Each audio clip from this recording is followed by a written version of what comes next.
So let's talk about JavaScript data types.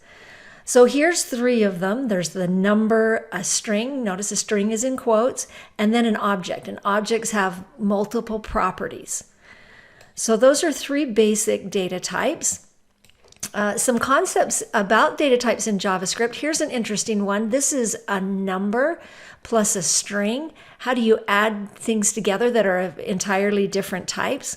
Well, JavaScript is a weakly typed language, so it allows types to morph, to be dynamic, to change. And so what it does here is it changes. What it'll do is it'll change this 16 to a string, and then it'll add them together. And what it means to add two strings together is to concatenate them. So it takes two different strings, puts them together, and makes a single string. So what ends up happening, you really get a string plus a string, and you end up with 16 Volvo. Let's see what this looks like when you do that.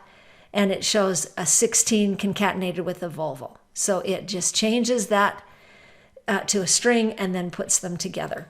If you do it in the other order, it does the same thing, but they are in fact in the different order. So it's a Volvo concatenated with a 16. Now, notice that it works in order from left to right. So here we have a 16 plus a 4. It can do that with numbers, right? It doesn't need to change anything. So 16 plus 4 is 20. Then it adds to a string, and now it will convert the type. So now we have 20 converted to a string concatenated. And so there you ended up with this concatenated value. Doing it the other way, again, left to right. So here you have a string. You try to add that to a number. To do that, you're going to convert the number to a string. You're going to get Volvo 16. And then you add that to 4, and it'll change the 4 to a string, and you end up with Volvo 164. So it just puts them together. This shows you an interesting thing. Whenever you come up with, and you put two numbers, you try to add two numbers together and they end up concatenating, you need to look at where they've been converted to a string, or if they started out being a string. When we get input maybe from a form, it comes in as a string. And so even if it's 16, it's a string 16, and you'll end up getting this kind of concatenation instead of adding numbers together. Now, in JavaScript, types are dynamic. That means that variables can change types over time. So here we define a variable. Notice that there's no type specified. So whenever you define variables in JavaScript, you do not specify a type. And when it's first created, it's undefined. It doesn't have a value or a type. Well, its type is undefined. So, and its value is undefined. Once you give it a value, then it has both a value and a type. So its value is 5 and its type is a number. But now I can take that same variable and put a string in it. And now that variable has a value of John and it's a type of string. So not only can we change values in variables, we can actually change the type that they store. Strings can use either double quotes or single quotes. You can use this to your advantage, being able to use different kinds of quotes inside a string. So here this string is started with a double quote, so it will be a string until it ends with a double quote. And inside there's a single quote, but that will just become part of the string because it's waiting until it gets to a double quote to end the string. Same thing here with this one. This one begins with a single string, so it won't end till it gets to a single string, which is over here. And those double quotes that are inside will just become part of the string itself. Numbers can have decimal places or not. Notice what happens here. We have this one has 34 with a decimal place, but when it's just simply output, it ends up not displaying the digits because there's zeros after the decimal place. And same with the 34 with no digits. Here, when you have digits that have something other than 0, it will actually print the digits when it displays them. You can do things in scientific notation.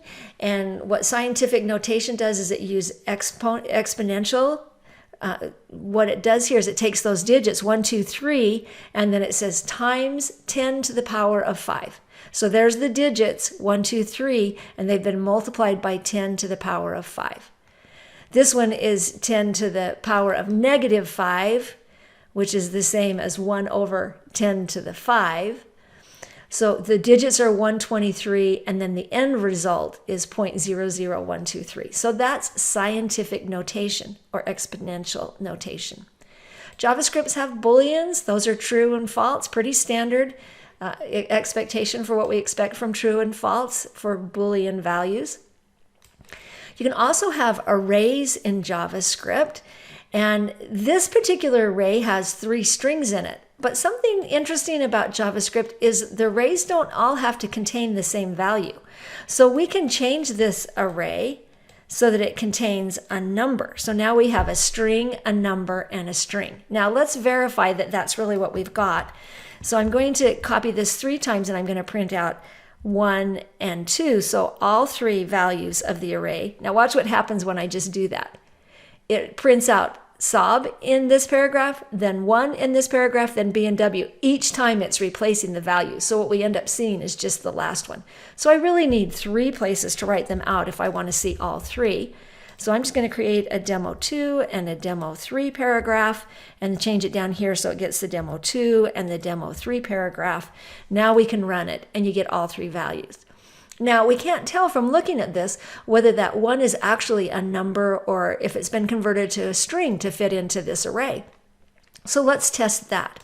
And to test that, we can use the type of operator. And the type of operator reports not the value of a variable, but actually the type of it.